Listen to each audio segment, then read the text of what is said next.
من الشيطان. بسم الله الرحمن الرحيم. الحمد لله الذي جعل لكل شيء سببا بالمشيئة. والصلاة والسلام على ترجمان ألوهيته ودليل وحدانيته سيدنا محمد المبعوث بباهر المعجزات لتأييد رسالته وتصديق هدايته وعلى آله وأصحابه وأتباعه أجمعين ولا حول ولا قوة إلا بالله العلي العظيم عدد كل حرف كتب ويكتب أبد الآبدين ودهر الداحرين.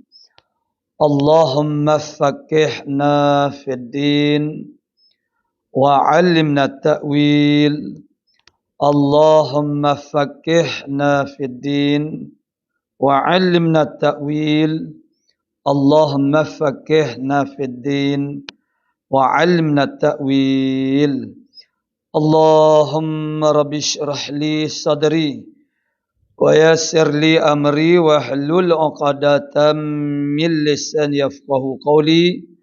أما بعد، فقال الشيخ المؤلف رحمه الله تعالى ونفعنا بعلومه في الدارين amin ya rabbal alamin. Dan hanya sesungguhnya dibansakan kepadanya itu atas wajah kasab dan ikhtiar, dan ada perbuatan bagi yang lain atas wajah mengadakan ini dinamakan kan munfasil pada af'al. Kalau mu'allifu rahimahullah ta'ala. Jadi kata mu'allif kita rahimahullah ta'ala, dan hanya sesungguhnya dibansakan kepadanya hamba. Kepada hamba itu, yakni makhluk itu atas wajah kasab dan ikhtiar. Yakni perbuatan hamba ialah dibansakan dia atas wajah, atas jalan kasab dan ikhtiar. Bukannya atas jalan mengadakan ataupun ala sabil ta'thir, di atas jalan memberi bekas. Nah, jadi atas jalan kasab maknanya usaha, dan ikhtiar maksudnya pilih. Pilih makna pilih daripada hamba, dan usaha itu ialah menyertai kudrat yang baru dengan perbuatan Allah Subhanahu Wa Taala. Jadi itu kalau kita ambil angka nombor satu di luar sana, itu dia kata kaluhu dibansakan kepadanya itu atas wajah kasab dan ikhtiar. Artinya dibansakan perbuatan kepada yang lain daripada Allah Taala. Perbuatan yang selain daripada Allah Taala itu, itu atas jalan usaha dan pilih. Usaha bahasa Melayu hak sani. Di dalam sani kasab tu bahasa Arab, ikhtiar bahasa Arab. Dimelayukan kedua-duanya. Jadi atas jalan usaha dan pilih. Yakni dengan iktibar usahanya yang iaitulah bergantung kudrahnya yang baharu itu dengan barang yang diperbuatkan itu. Dan dengan iktibar memilih pada zahirnya akan mengerjakan dia. Kalau mu'allifur rahimahullah ta'ala. Jadi begini. Mana usaha dengan ikhtiar ni begini. Maksud dia. Salah satu daripada huraian daripada guru. Maknanya apabila kita hamba ni, kita ada ingin nak memperbuatkan sesuatu. Kita memilih untuk melakukan satu-satu perkara. Contohnya, kita memilih untuk nak mengangkat tangan. Kita memilih untuk bertindak sesuatu perbuatan itu. Jadi memilih untuk angkat tangan lah contohnya. Jadi bila kita ingin mengangkat tangan, Allah Ta'ala jadikan di tangan kita tu kudrat. Masa itulah. Allah Ta'ala jadikan di tangan kita tu kudrat. Kemudian Allah Ta'ala memperbuatkan perbuatan mengangkat tangan. Maka, menyertai kudrat yang baharu.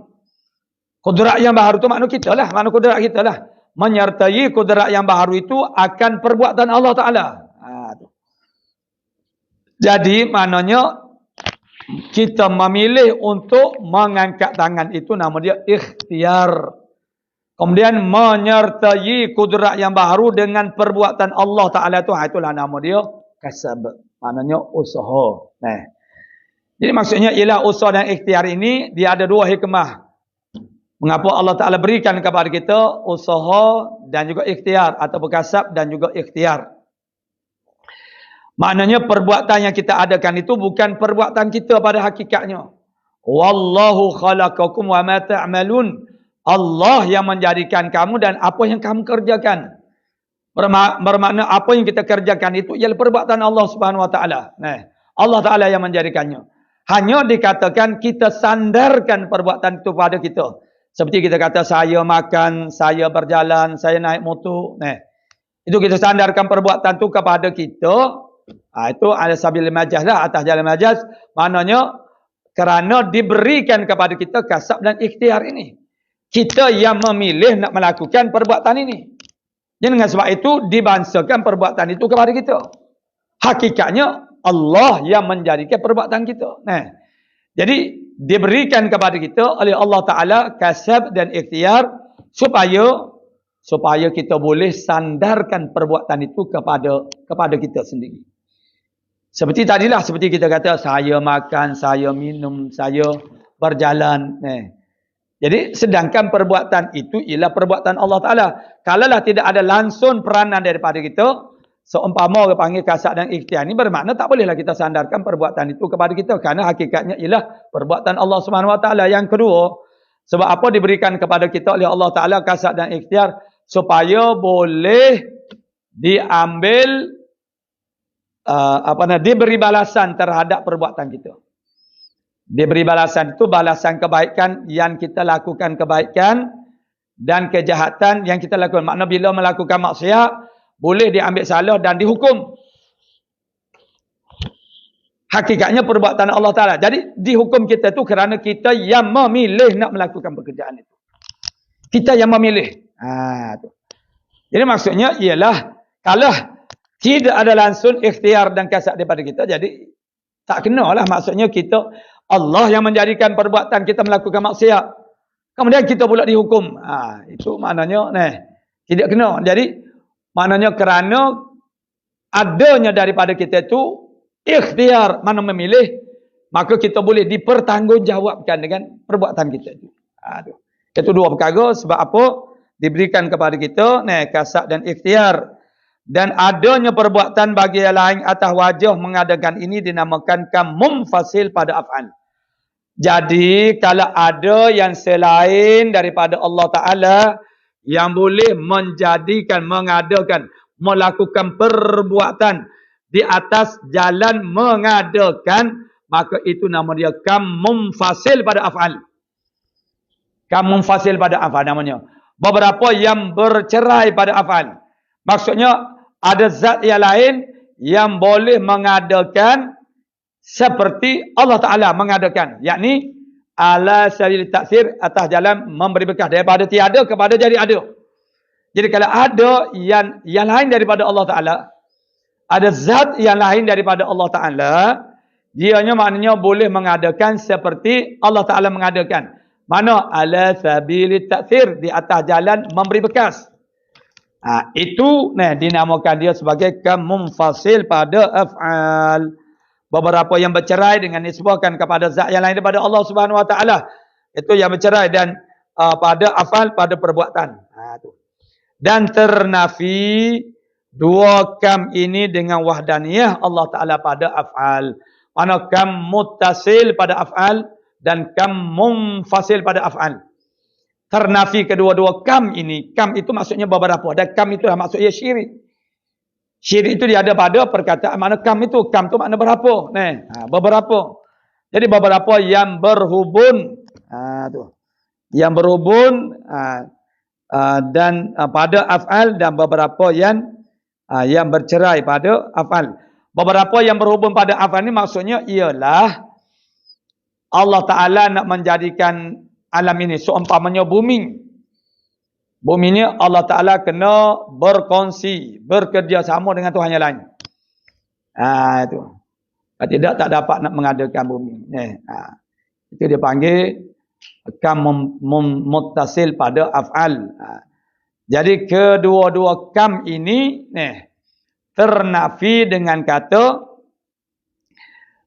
wahdaniyah Allah Ta'ala pada af'al. Dan mustahil lawannya wahdaniyah ni. Mustahil lawannya maksudnya yang melawankan akan wahdaniyah, iaitu ketiadaan asalnya.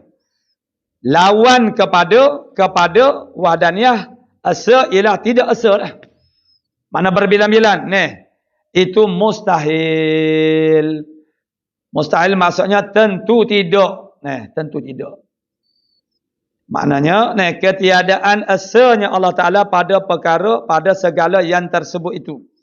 Mana pada segala yang tersebut itu? Mana tidak asalnya Allah Ta'ala pada zat, tidak asalnya Allah Ta'ala pada af'al, pada sifat, dan tidak asalnya Allah Ta'ala pada af'al. Itu mustahil. Mustahil akal kita tak boleh terima adanya. Adanya maksudnya huk melawan kepada wahdaniyah ni. Makna tidak ketiadaan asa. Makna berbilang-bilang itu. Ada.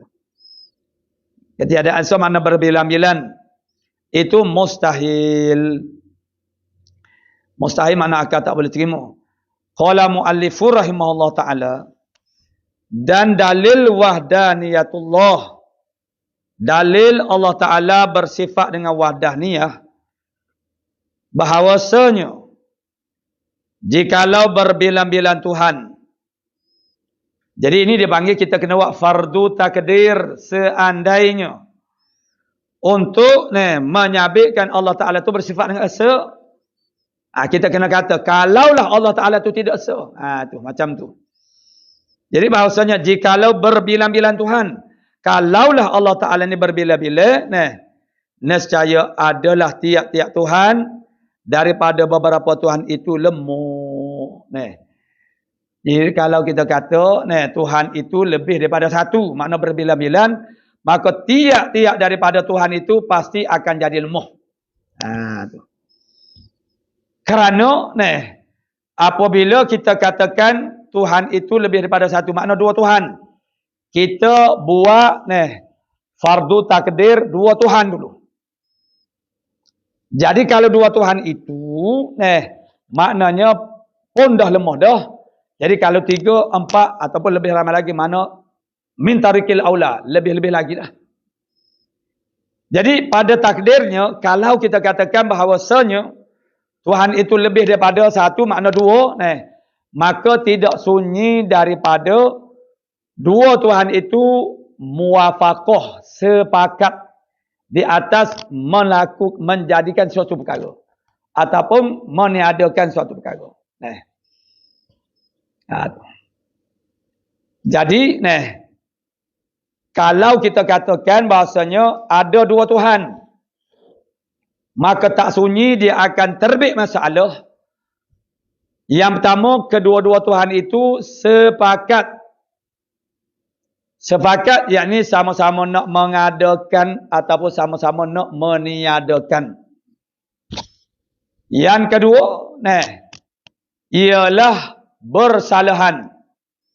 Satu Tuhan nak mengadakan, satu Tuhannya lagi nak meniadakan. Jadi dua takdir masalah ini. Jadi kedua-duanya akan akhirnya membawa kepada jadi lemah Allah Ta'ala ni. Baiklah, takdir muwafaqah. Takdir muwafaqah ini maksudnya sama-sama nak menjadikan.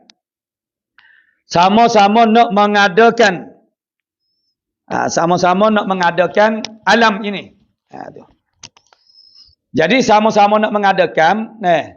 maka sama-sama nak mengadakan ini, dia terbit pula beberapa masalah.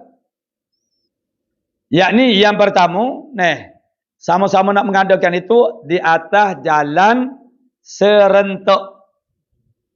Di atas jalan serentak. Dua Tuhan itu nak menjadikan alam itu secara serentak. Maka ini kalau dua Tuhan itu bertindak di atas satu, dia panggil satu kesan. Dia panggil wujudul mu'athiraini fi atharin wahid. Adanya dua yang memberi bekas pada satu bekas. Memberi bekas tu makna daripada tak ada kepada jadi ada tu dia panggil bekas. Jadi kalau dua Tuhan ini nak mengadakan alam itu secara serentak, maka dia panggil dia macam ni, kita nak gambar pun dia susah juga. Macam kita kata orang memakukan paku pada kayu. Macam mana kita nak gambarkan dua orang itu serentak nak memakukan kayu itu pada kayu? Macam mana? Serentak. Itu mustahil. Kerana dia panggil wujudul mu'athiraini fi atharin wahid. Wujudnya dua mu'athir pada satu kesan. Wujud dua yang memberi kesan itu pada satu kesan. Itu kalau seandainya dia mengadakan secara serentak. Yang kedua masalahnya ialah mengadakan atas jalan tartib. Atas jalan tartib. Atas jalan tartib ini maksudnya Tuhan yang pertama mengadakan alam ini. Selesai dia mengadakan alam ini, maka Tuhan yang kedua pula mengadakan alam ini. Maka di sini dia panggil situasi yang sebegini dia panggil sebagai tahsilul hasil. Menghasilkan sesuatu yang sudah hasil dah. Itu pun juga mustahil. Menghasilkan suatu perkara yang sudah hasil dah. Dah Tuhan yang pertama dah menjadikan alam ini, kemudian sudah selesailah. Kemudian Tuhan yang kedua menjadikan pula benda yang sama. Itu dia panggil tahsilul hasil. Dua. Yang ketiganya menjadikan ala sabil lil ba'di, atas jalan sebahagian. Maksudnya Tuhan A menjadikan kalau bumi enggak sebelah barat, Tuhan B mengadakan bumi sebelah timur. Maka itu membawa kepada apa dia? Membawa kepada tidak latah qudrat Allah Ta'ala, tidak menhabisi. Qudrat Allah Ta'ala tidak muhita. Qudrat Allah Ta'ala itu tidak menhabisi. Bermakna ini dipanggil berbilkam mutasil pada af'al. Maksudnya bahagian barat bumi Tuhan A, bahagian timur bumi Tuhan B mengadakannya. Itu. Jadi ada tiga masalah. Jadi ketiga-tiga ini membawa kepada jadi lemah Tuhan. Itu seandainya dua Tuhan itu sepakat di atas nak mengadakan. Yang keduanya ialah bersalahan. Bersalahan maksudnya Tuhan A dengan Tuhan B bersalah-salahan. Tuhan A nak mengadakan, Tuhan B nak meniadakan. Maka akan membawa, dia akan terbit masalahnya. Salah satu daripada Tuhan itu menang, yang satu lagi kalah. Jadi misalnya Tuhan A nak mengadakan. Kalau dia menang, Tuhan B itu kalah, bermakna Tuhan B itu bukan Tuhan lah. Bermakna Tuhan itu satu lah sebenarnya. Yang menang. Kalau seri ni macam mana? Yang nak mengadakan berjaya mengadakan, yang meniadakan berjaya meniadakan. Maka itu dipanggil saling menafikan. Maknanya akan berlaku dua perkara, dua benda yang berlawanan serentak. Itu mana wujudnya dua perkara yang berlawanan serentak, itu makna mustahil.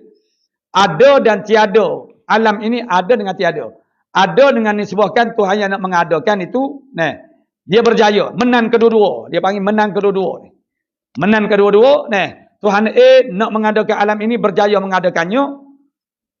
Maka alam ini ada. Tuhan B yang nak meniadakan alam ini berjaya juga meniadakan dia. Jadi alam ini tak ada. Maka hukum alam itu ada dan tiada. Jadi hukum alam ini, apa hukum alam ini? Ada dan tiada. Ada dengan tiada tu dia panggil didaning, dua yang berlawanan itu mustahil berhimpun. Ya ada mujtama' mana tak boleh berhimpun. Itu kerana kita kata Tuhan A berjaya dengan maksud dia, Tuhan B berjaya dengan maksud dia. Ataupun seri lah, kita kata seri. Seri ni makna sama-sama. Seri tu kerana saling menjaga. Tuhan A nak mengadakan, Tuhan B nak mengadakan. Jadi Tuhan A nak mengadakan, jadi masing-masing tu bergebu. Jadi itu semua adalah mustahil. Maka takdir sepakat dua Tuhan itu ada tiga takdir. Ketiga-tiga tu membawa kepada jadi lemah Tuhan. Dan takdir yang keduanya ialah takdir bersalahan. Itu juga membawa kepada lemah Tuhan. Maksudnya seandainya Allah Ta'ala ini berbilang-bilang, maka membawa kepada lemah Tuhan. Dan kalau Tuhan ini lemah, maka alam ini tidak ada lah. Dia klik kepada sifat kudrat. Itu sifat kudrat lagi akan datang. Kudrat mana tidak kuasa. Jadi kalau tidak kuasa, makna lemah. Lemah macam mana nak menjadikan alam ini. Sedangkan alam ini sudah ada dah. Kita dapat melihat akan dia. Qala mu'allifu rahimahullah ta'ala.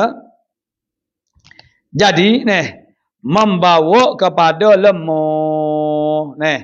Kalaulah Tuhan itu ada dua, tiga, nescaya, Tuhan itu lemah.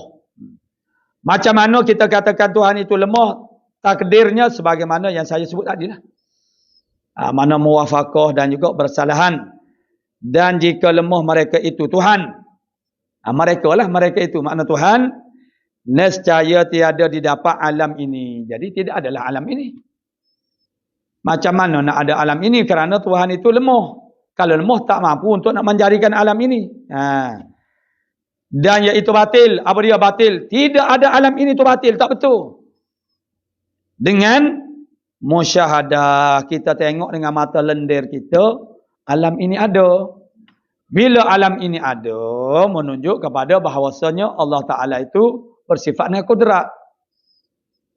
Kuasa. Bila Allah Ta'ala bersifat dengan bermakna dia tidak lemah. Kalau Allah Ta'ala itu tidak lemah, maka dia tak boleh orang panggil berbilang-bilang. Kerana berbilang-bilang Tuhan itu membawa kepada lemah. Nanti jadi ialah lemah. Dan kalau kita katakan, kita buat mari pula kat ni. Kalau kita kata Allah Ta'ala itu lemah, maka tak dapatlah dia menjadikan alam ini.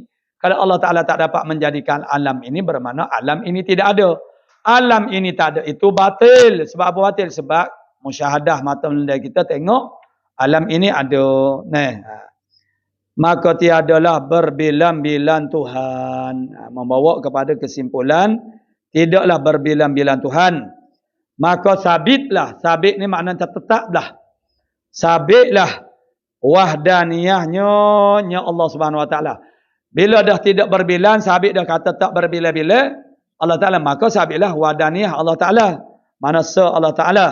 Dan apabila sabit wahdaniyahnya Allah Ta'ala, mustahilah lawannya. Mana mustahilah yang melawannya, wahdaniyah. Itulah berbila-bila. Iaitu berbilang-bilang. Itulah. Maksudnya cara pendalilan itu kita bawa sampai kepada habisnya. Kemudian untuk kita tahakukkan lagi, kita undur semula. Kemudian kita mulakan balik. Begitulah. Sehingga kita jadi mantap, jadi kejap. Dengan pegangan, jadi dalil ini ialah tujuan dia. Ini dalil akali. Untuk nak mengejapkan etika di hati kita. Supaya dia jadi sabit. Dengan sebab itulah maknanya, wajib kita tu kena ada dalil. Ini dalil bagi setiap sifat. Kemudian kata mu'alif kita rahimahullah ta'ala, ketujuh qudrah ila akhir wallah subhanahu wa ta'ala a'lamu bisawab.